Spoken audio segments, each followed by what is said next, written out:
Jadi Goldian ini jelas penyalahi definisi dia atau terminologi dia menggunakan gelar kependetaan.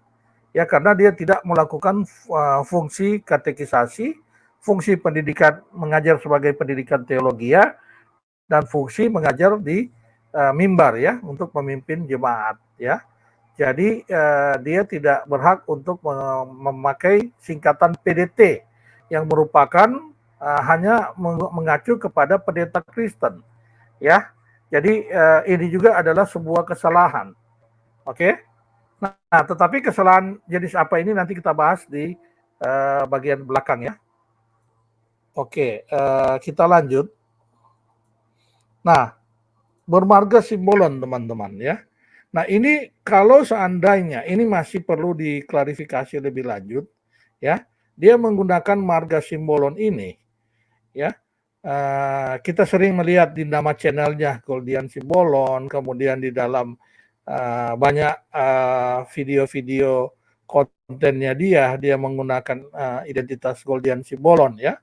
Nah, kalau mengacu kepada penggunaan marga simbolon ya, ini tentunya bermasalah terhadap hukum adat ya. Nah, kita coba melihat ya kepada sebuah konsultasi hukum adat. Apakah ada pelanggaran hukum adat yang dilakukan oleh Goldian ini atau hanya merupakan pelanggaran hukum secara sosial ya. Nah, kalau kita mengacu ke dalam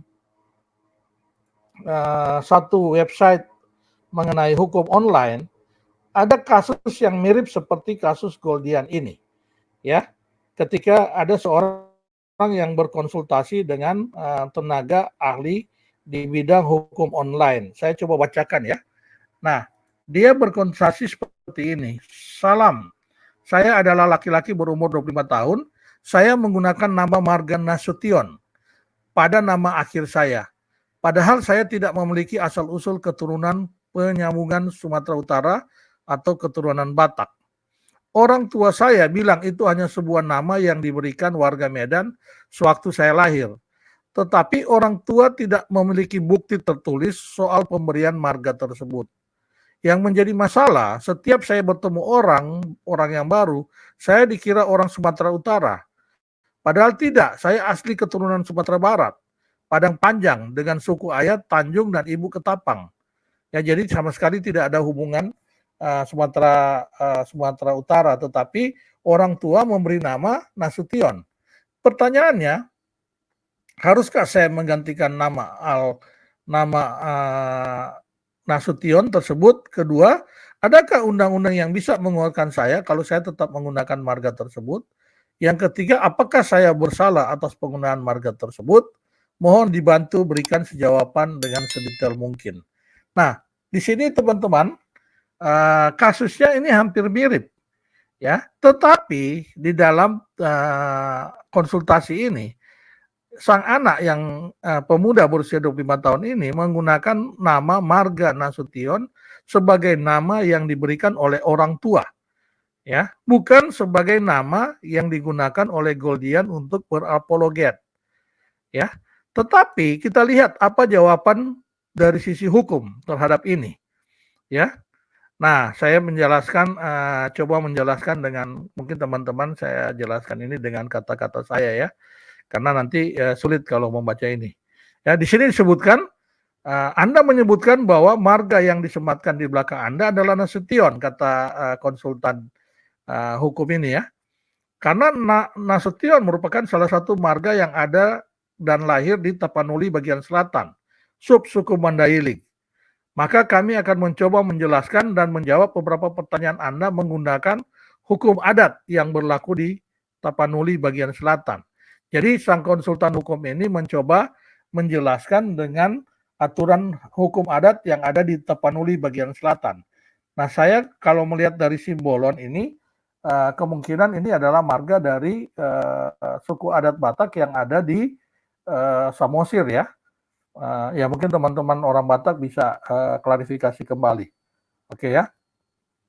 Secara prinsip dan dalam praktek, setidaknya ada 3 cara menyematkan marga ke nama seseorang.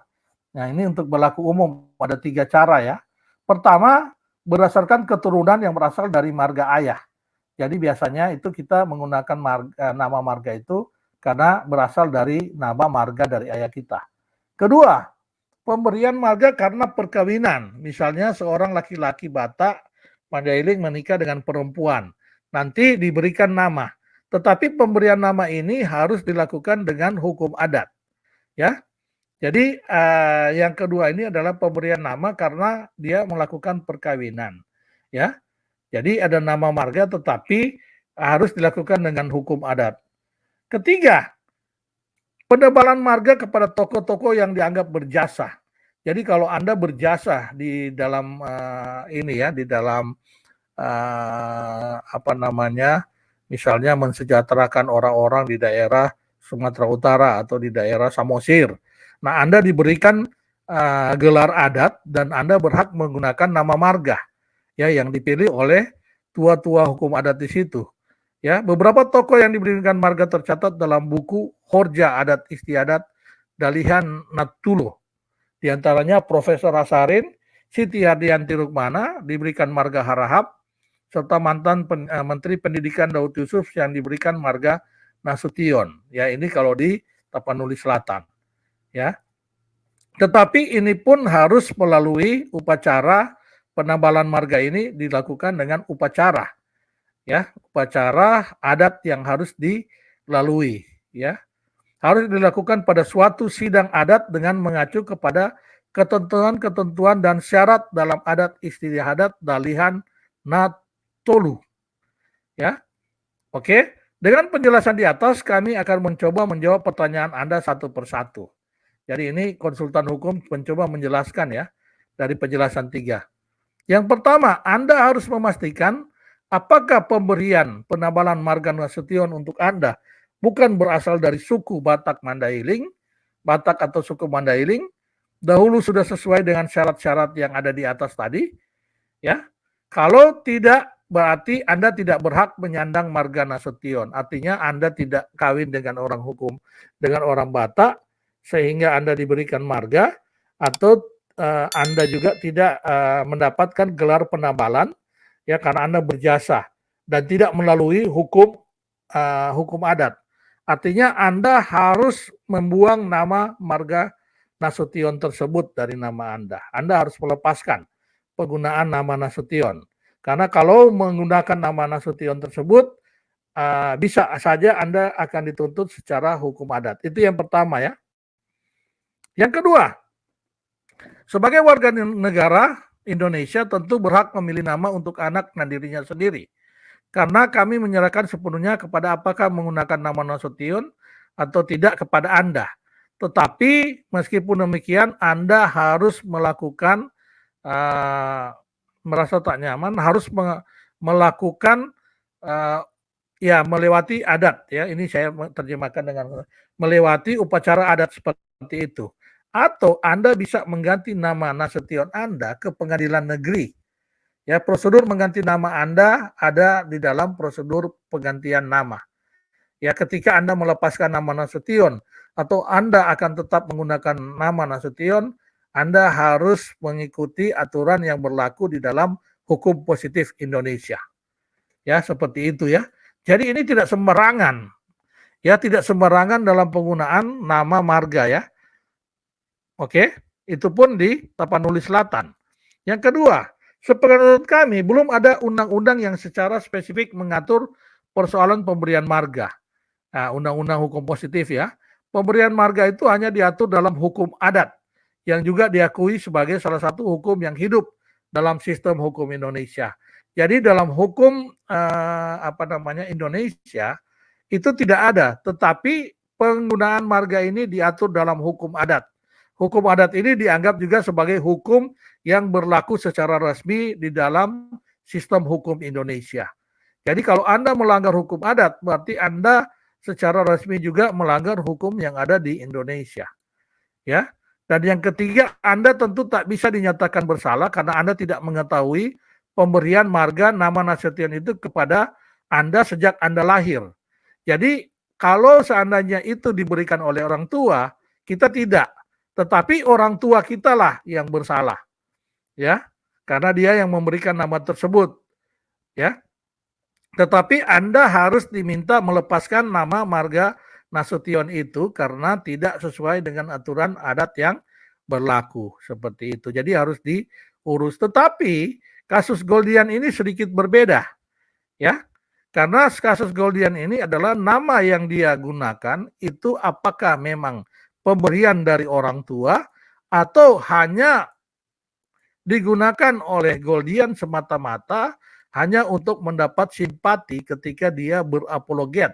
Karena apa? Karena umumnya marga Simbolon itu berasal dari daerah Tapanuli Utara atau daerah Samosir, sehingga nama Simbolon ini terkesan adalah seorang yang beragama Kristen. Ya, jadi penggunaan nama Simbolon ini semata-mata untuk kepentingan Anda dalam Anda berapologet. Dan biasanya dalam berapologet tentunya ada hitungan-hitungan finansial yang Anda sudah mungkin targetkan Anda dapatkan. Seperti itu, ya. Paling tidak untuk melakukan operasional Anda dalam berapologet melalui wadah media sosial seperti ini.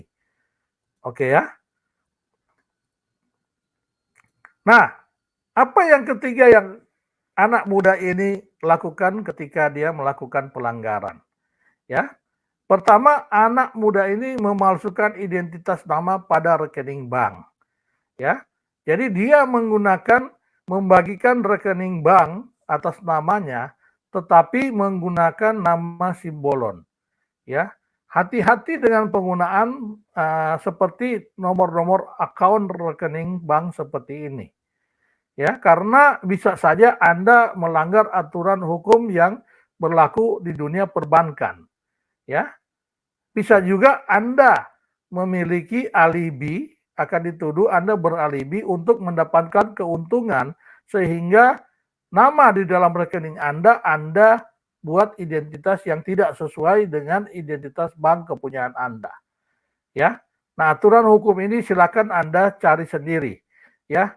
Tetapi ini terindikasi melanggar aturan perbankan yang ada. Ya, di mana Anda menyebarkan untuk mendapatkan, ya. Di situ Anda mengajak orang memberikan donasi kepada Anda melalui rekening BRI, melalui rekening Dana, ya, dan bisa diklarifikasi dengan nomor WA yang Anda cantumkan. Artinya Anda sedang menebarkan suatu identitas palsu ketika Anda ingin mendapatkan donasi yang Anda sebarkan di dalam kepada publik, ya, seperti itu. Ya, bisa saja ini dianggap alibi sebagai penipuan, ya, tetapi tergantunglah bagaimana orang Anda memilih mungkin sebagai pengacara Anda atau penasihat hukum Anda untuk menjelaskan hal ini, ya. Silakan Anda pelajari, ya, mengenai hal ini. Keempat, Anda terlahir Muslim tetapi Anda mengaku seorang mualaf, ya. Nah, di channel-channel Anda itu banyak sekali tersirat bahwa Anda adalah seorang mualaf. Karena pertama Anda mengaku sebagai seorang pendeta, kedua Anda juga menggunakan marga Simbolon yang umumnya digunakan oleh orang-orang yang beragama Kristen, dan kedua hal tersebut terindikasi bahwa Anda mengaku bahwa Anda sebagai seorang mualaf. Tetapi ternyata Anda terlahir dari seorang agama Muslim. Dilihat dari identitas-identitas Anda ketika Anda ada identitas-identitas yang tersebar. Ya, baik di KTP ataupun maupun di identitas-identitas yang lain. Ya, ini merupakan pelanggaran yang keempat. Ya. Nah, pelanggaran yang kelima yang beredar di dalam dunia grup WhatsApp, di grup-grup WhatsApp Kristen, Anda mengaku sebagai seorang mahasiswa Universitas Indonesia dengan menggunakan jaket kuning. Nah, ini sangat berbahaya. Tetapi saya tidak menemukan Anda mengaku sebagai mahasiswa Universitas Indonesia. Ya, saya ragu, ya, walaupun teman-teman di grup WhatsApp mengatakan Anda mengaku dari mahasiswa Universitas Indonesia dengan menggunakan jaket kuning. Ya, tetapi saya ragu, ya, karena ketika Anda berdiskusi dengan Pak Deki Ngadas, Anda tidak bisa membedakan flying victim. Tidak mungkin seorang mahasiswa Universitas Indonesia yang notabene ketika dia melakukan seleksi masuk ke Universitas Indonesia, paling tidak dia harus menguasai bahasa Inggris. Anda tidak paham dengan playing victim. Ya, Anda mengartikan sebagai flying victim atau korban yang berterbangan. Ya, jadi di sini sebenarnya diragukan ya, tetapi saya tidak menemukan pengakuan Anda. Hanya di dalam grup WhatsApp orang Kristen, di grup WhatsApp Kristen, di situ dibicarakan Anda mengaku sebagai seorang mahasiswa dari Universitas Indonesia. Oke ya. Oh tadi ada Pak Guru Sam, nanti tolong masuk lagi Pak Guru Sam, karena saya tinggal satu slide lagi untuk saya jelaskan. Nah, bagian terakhir yang saya bisa simpulkan di sini, ya, ada 5 pelanggaran, tetapi pelanggaran yang terakhir saya tidak anggap karena saya tidak menemukan bahwa itu adalah pengakuan Anda.